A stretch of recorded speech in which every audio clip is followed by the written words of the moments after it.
एक एक इंटरेस्टिंग किस्सा मेरे साथ हुआ। तो लॉकडाउन जस्ट ख़त्म हो गया था और पहली बार बहुत महीने के बाद मेरे को बाइक चलाना था। बहुत महीने हमको घर से बाहर निकले नहीं और मुझे चस्का आया था बाइक चला। तो मैं नीचे उतरा जब रिलैक्स हो गए थे रूल्स, और जैसे मैं बाइक निकाला मुझे दोस्त मिला। बहुत महीने लॉकडाउन था तो वो दोस्त गली में था पर मिला नहीं। और उसने मुझे देखा, अरे क्या हो गया तेरे को, तू पूरा सूख गया है। और लॉकडाउन में बहुत मैंने एक्सरसाइज किया था टेरेस पे, मैंने पूरा ट्रांसफॉर्मेशन किया था, डाइट किया था। बोला तू क्या सूख गया है, तेरा कितना ब्राइट था चेहरा, अभी तू सूख गया है, ऐसा लग रहा है तू साउथ अफ्रीका का वो कुपोषित आदमी है, वाट लग रहा है तेरा, पूरा तेज चला गया है चेहरे का। मैं बड़ा मायूस हो गया, बोला यार सब गड़बड़ हो गया मेरा। 2 मिनट आगे नाके पे मैं बाइक चालू करके वो उसको बाय बोला, दूसरा दोस्त मिला। He was a trainer in a gym. अरे अमरुद क्या ट्रांसफॉर्मेशन है, मतलब तेरा वी शेप दिख रहा है, तू रौनक आ गई तेरे चेहरे पे, क्या किया क्या तूने, मुझे भी बता। Same bloody same person and two different friends give a completely two different perspectives. What does that mean? Someone else's perception about us is actually their own reflection.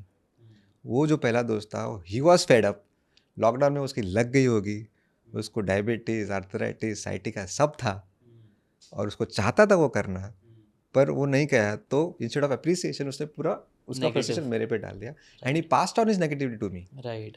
Fortunately मेरा दूसरा दोस्त मिला एंड वो मैं नेगेटिव ट्रैप में अटका नहीं। और मुझे वो वाला फीडबैक मिला बिकॉज वो ट्रेनर था, वो भी एक्सरसाइज कर रहा था लॉकडाउन में, he was also working on his body fitness, he saw something positive in me, the previous guy saw negative in me. Right. नहीं, वो बोलते हैं ना, जिसके अंदर जो होता है वही वो देता है। अगर मेरे अंदर बहुत प्यार है तो मैं आपको प्यार दूंगा, अगर मेरे अंदर बहुत जलन है तो मैं आपको जलन।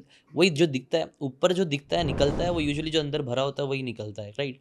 इसके ऊपर बहुत अच्छी इंटरेस्टिंग स्टोरी भी आ रही है याद में मुझे। वैल्यू के ऊपर एक स्टोरी है, आपने सुनी होगी कि एक बाप रहता है, वो मर रहा होता है, उसका मतलब तबीयत ख़राब होती है। तो फाइनल स्टेज में अपने बच्चों को एक लेसन सिखाना चाहता है, लाइफ लेसन जो बहुत इंपॉर्टेंट है। तो वो अपने बेटे को बुलाता है और वो बेटे को बोलता है कि वहाँ एक तिजोरी रखी हुई है, उस तिजोरी में एक पत्थर है, वो पत्थर को लेके आ।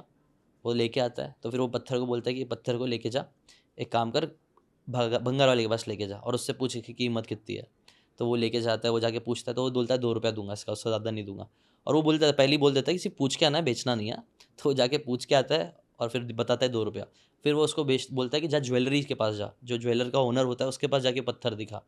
तो वो बच्चा लेके जाता है ज्वेलर ओनर के पास, उससे पूछता है तो बोलता है इसका आपको 2 लाख रुपया मिलेगा। अब वो सुन के एकदम शॉक हो जाता है, अरे बाप रे ये क्या, सेम पत्थर जिसको भंगार वाला 2 रुपया बोल रहा था। फिर वो वापस आता है, अगर अगेन, लेकिन अगेन डैड ने बोला होता है बेचना नहीं है। तो वो कंट्रोल करके वापस जाता है। अब फिर वो उसको एक स्पेसिफिक आदमी का बताता है जो बेसिकली एक म्यूजियम का ओनर होता है, जो रेयर प्रेशियस मेटल्स पे काम करता है, ये सारी चीज़ें वो उसके पास भेजता है। जब उसके पास भेजता है तो उसको मालूम पड़ता है, पूछता है जब उससे, तो वो बहुत शॉक हो जाता है जब वो ये देख के। वो पत्थर बेसिकली वो बताता है कि बहुत ही रेयर और प्रेशियस मेटल है, जो इधर का है भी नहीं, वो मीटेओर से आया हुआ है। और उसकी कीमत आप बोल सकते हो बहुत ज़्यादा करोड़ों में होती है। तो वो सुन के एकदम होश उड़ जाता है उसके। तो ये स्टोरी का पूरा क्रक्स यही होता है, जब वो वापस आता है तो बाप वही बताता है कि बेटा तुम्हारी कितनी वैल्यू है ना, ये डिफाइन करेगी कि तुम किसके साथ अपने आप को एसोसिएट करते हो। अगर वही सेम पत्थर था बट जब भंगार वाले ने उसको देखा तो उसने उसकी वैल्यू बताई 2 रुपये। वहीं पे अगर जब आप लेकिन सही इंसान के पास गए तो उसने आपकी वैल्यू करी और उसने बताया कि उस पत्थर की वैल्यू कितनी है। सेम मुझे लगता है आपकी स्टोरी में भी वही हुआ, तुम्हारी वैल्यू वो नहीं बता पाया क्योंकि उसको मालूम ही नहीं है ना वो कितना वैल्यूबल चीज़ आपने अचीव करा, कितनी मेहनत करके किया। लेकिन ट्रेनर जानता था वो वैल्यू कितना मेहनत लगती है और वो कितना आपकी हेल्थ के लिए अच्छा है, आपके फ्यूचर के लिए अच्छा है। तो दैट्स वाई ही अप्रिशिएटेड। इसलिए आई थिंक ये बहुत इंपॉर्टेंट है। इवन लॉ ऑफ अट्रैक्शन में मैं बोलूँगा ना, अपने आप को सही लोगों के साथ जोड़ के रखना ताकि आपकी एनर्जी बने रहे, वरना वो नेगेटिविटी पास होती है। हम बहुत बुक पढ़ते हैं लेकिन सच बात है, अगर मैं 5 लोगों के साथ दिन भर बैठूंगा जो मेरे को दिन नेगेटिव बात बोल रहे हैं ना, वो बुक का पावर कम होने लग जाएगा और दिमाग वैसे ही चलने लग जाए। और फिर वही बोलते, लॉ ऑफ अट्रैक्शन भी यही बोलता है कि अपनी एनर्जी को ना इसलिए पॉजिटिव रखो, पॉजिटिव लोगों के साथ रहो। वो इवेंट्स पे जाते हैं तो वो लोग उछालते हैं, कूदते हैं। पहले मुझे लगता था एकदम स्टूपिड है, क्या पागल चाल करते हैं ये लोग। बट मुझे बाद में रियलाइज हुआ कि नहीं, they are changing the state.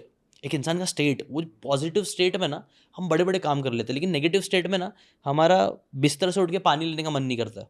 तो एनर्जी का स्टेट बहुत इंपॉर्टेंट होता है, right. So true. I think negativity comes by default. You have to put special effort for positivity. True बराबर। As a man thinketh, as a is man book think में right. your mind is like a garden. हाँ हाँ, अगर कुछ ना करो तो unwanted weeds उगेंगे, those are your negative thoughts. हाँ पॉजिटिव हमको जो चाहिए, फल फ्रूट या फ्लावर्स, तो उसके लिए वो पानी देना, फर्टिलाइज करना, बाकी घास को काटना, बहुत मेहनत है। सो कुछ ना करना is dangerous. Right. You have to work on positivity. Right अगर आपको ये बातें काम की लगी होगी तो do check out the full podcast यार, जाके देखो, डिटेल में चीज़ों को समझो, तब ज़्यादा अच्छे से समझ में आएगा, ज़्यादा अच्छे से आप अपनी ज़िंदगी में चीज़ें अप्लाई कर पाओगे। Thanks so much and subscribe this channel.